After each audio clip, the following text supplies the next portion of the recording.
नमस्कार दोस्तों और मेरे डियर स्टूडेंट्स, मेरा नाम गौरव चौधरी है और मैं लेक्चरर हूँ इलेक्ट्रॉनिक्स का जीपीसी दौसा से। तो आज का अगर हम बात करें तो टॉपिक है डेल्टा गन पिक्चर ट्यूब। पिछले लेक्चर्स में मैंने कलर टीवी से रिगार्डिंग पहले तो कलर के बेसिक्स को डिस्कस किया, फिर कलर टीवी कैमरा को डिस्कस किया और फाइनली हम आज कलर पिक्चर ट्यूब के फर्स्ट टाइप पे आ रहे हैं, डेल्टा गन। उसके बाद में जो अगला जो है प्रिसीजन इनलाइन पिक्चर ट्यूब और सिंगल गन पिक्चर ट्यूब, उसको हम नेक्स्ट लेक्चर में डिस्कस करेंगे।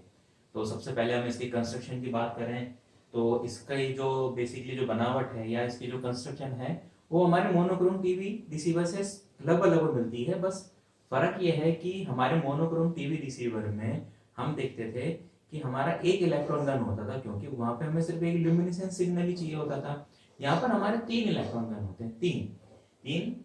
एक तो होता है आर के लिए यानी रेड कलर के लिए, एक होता है जी के लिए, जी मतलब ग्रीन कलर के लिए, और तीसरा होता है ब्लू कलर के लिए यानी आर जी बी। हमारे जो 3 प्राइमरी कलर हैं उन तीनों प्राइमरी कलर के लिए अलग अलग इलेक्ट्रॉन गन होती है और उन अलग अलग इलेक्ट्रॉन गन के हिसाब से ही स्क्रीन पर फॉस्फोरस की कोटिंग होती है। ये तो हुई पहला डिफरेंस जो मोनोक्रोम रिसीवर से। दूसरा डिफरेंस ये होता है कि हम उसमें सिर्फ एक सिग्नल भेजते हैं, यहाँ पर हम 4 सिग्नल भेज रहे हैं कैथोड पे। कैथोड पे अलग माइनस वी गामा, जिसको मैं आगे डिस्कस करूंगा, फिर G1 G2 G3 in control grid पे तीनों का अलग अलग सिग्नल। तो ये हो गया। इसके आगे होती है हमारी स्क्रीन ग्रिड, फोकस ग्रिड, जो कि बेसिकली जो इलेक्ट्रॉन की जो बीम निकलती है उसको एक्सेलरेट के लिए जो हमारे पिक्चर ट्यूब में, या मैं फिर से रिकमेंड करना चाहूंगा EL203 में इंस्ट्रूमेंटेशन या 209 में जो CRO पढ़ रहे हैं जिसमें कैथोड ट्यूब में, उसमें ये सारा डिस्कशन है। स्टूडेंट्स को मैं एडवाइस करना चाहूंगा कि इनको इतना ज्यादा डिटेल में ना लिखें, यानी आप CRT को एक्सप्लेन नहीं कर रहे हैं, आप CRT की एप्लीकेशन को एक्सप्लेन कर रहे हैं। फिर आगे की बात की जाए तो ये होती है शेडो मास्क। ये इसमें हमारे होती है फॉस्फोरस की कोटिंग, यानी जैसे ही बीम गिरती है तो फॉस्फोरस से लाइट प्रोड्यूस होती है। ये इसका एक्सटर्नली होता है मैग्नेट, इनको बैलेंस करने के लिए डिफ्लेक्शन योग, और यहाँ पर सेंटर मैग्नेट। अगर हम बात करें तो कैथोड पे तो हम माइनस बी गामा सिग्नल भेजते हैं और इन तीनों पे R minus gamma, B minus gamma और जी माइनस गामा, यानी इस तरीके से हम 4 सिग्नल भेजते हैं। अब बात होती है कि ये जो 3 इलेक्ट्रॉन गन है, 3 इलेक्ट्रॉन गन इस ग्लास ट्यूब के अंदर 120 डिग्री पे सिचुएटेड होती हैं टिल्टेड में। ये तो हो गया इनकी पर्टिकुलर हम बात करें कंस्ट्रक्शन की। अब अगर हम इसकी वर्किंग की बात करें तो कैथोड पे तो माइनस वी गामा सिग्नल गया। इसके बाद में जैसे चलिए मान के चलिए सिर्फ किसी मतलब ऑब्जेक्ट से सिग्नल आ रहा है और रेड कलर का आ रहा है, मीन्स हमारा यहाँ पर आर माइनस गामा सिग्नल जा रहा है। तो जो G1 पे जो वोल्टेज है वो वोल्टेज होगा VG1 बराबर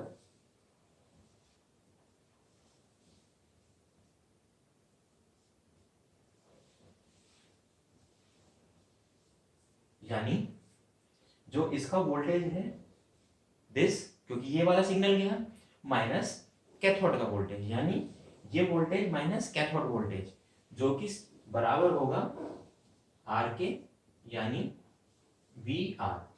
कहने का मतलब है कि जो भी सिग्नल जाएगा पर्टिकुलरली किसी भी ग्रिड पे आ रहा होगा वो इस V minus V gamma subtract होके जाएगा।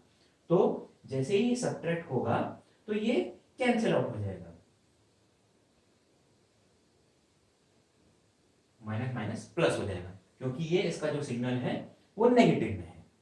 ठीक है, तो ये तो हुआ इसका। अब सपोज मान के चलिए, अब बात होती है इसकी शेडो मास्क की।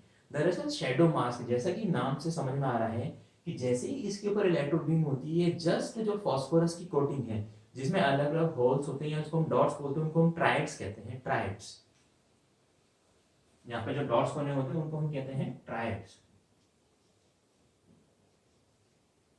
वो इस तरीके से सिचुएटेड होते हैं कि उनसे जो भी बीम जा रही है वो प्रॉपरली मैच हो और ट्राइड्स पे उसी सिग्नल के ट्राइड्स पे जाके गिरे जिसके लिए वो सिग्नल बना है या जिसके लिए इलेक्ट्रॉन बीम जा रही है। अब दरअसल शैडो मास्क में जब इलेक्ट्रॉन बीम आती है, जैसे मान के चलिए आर माइनस गामा की इलेक्ट्रॉन बीम आ रही है, तो शैडो मास्क क्या करता है, 80% को तो एब्जॉर्ब कर लेता है इलेक्ट्रॉन बीम को और 20% को आगे पास करता है। इसी कारण जो यहाँ पर एनोड का वोल्टेज होता है वो मोनोक्रोम टीवी के बजाय हायर होता है। ये बहुत एक इंपॉर्टेंट पॉइंट है। फिर हम बात करते हैं कि जैसे मान के चलिए, जैसे अभी हम कंसिडर कर रहे हैं कि आर माइनस गामा सिग्नल जा रहा है, तो ये जाएगा पर्टिकुलरली अपने इलेक्ट्रॉन बीम से और उसी फॉस्फोरस कोटिंग में जाकर पे गिरेगा जहां पर आर सिग्नल की कोटिंग है। और जैसे मान के चलिए सपोज दो सिग्नल है, एक तो आर माइनस गामा है और एक बी माइनस गामा है। मान के चलिए किसी ऑब्जेक्ट से रेड और ब्लू कलर का सिग्नल मिल रहा है हमें, तो ओवरऑल जाकर के R minus gamma V R चला जाएगा और ऐसे B minus gamma V B चला जाएगा और वो जाकर के वहां पे गिरेगा। अब फाइनली जब ट्राइड्स पे हमारा वो जो ऑब्जेक्ट मिलेगा वो इन दोनों की कॉम्बिनेशन से मिलेगा, मींस जो जिसको हम बोलते हैं कलर रोस्टर, यानी जो कलर रोस्टर जो प्रोड्यूस होगा,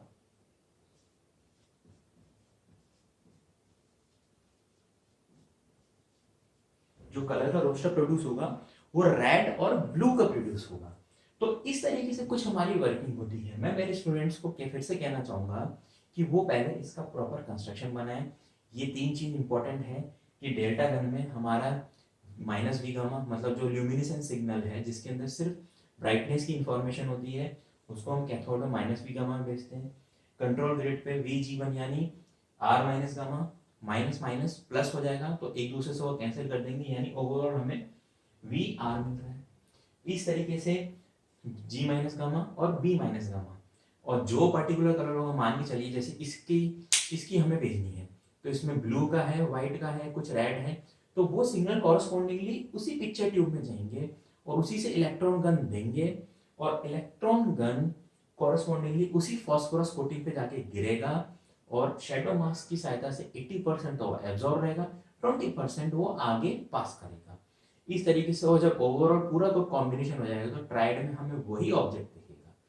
तो ये तो बात हुई मेरे स्टूडेंट्स के लिए डेल्टा गन की। अगले लेक्चर में मैं डिस्कस करूंगा precision in line picture tube की और उसके बाद में सिंगल गन की या ट्राइंट्रॉन गन। इसके बाद में हम एनटीएससी सीकेएम और पार को डिस्कस करेंगे। Thank you.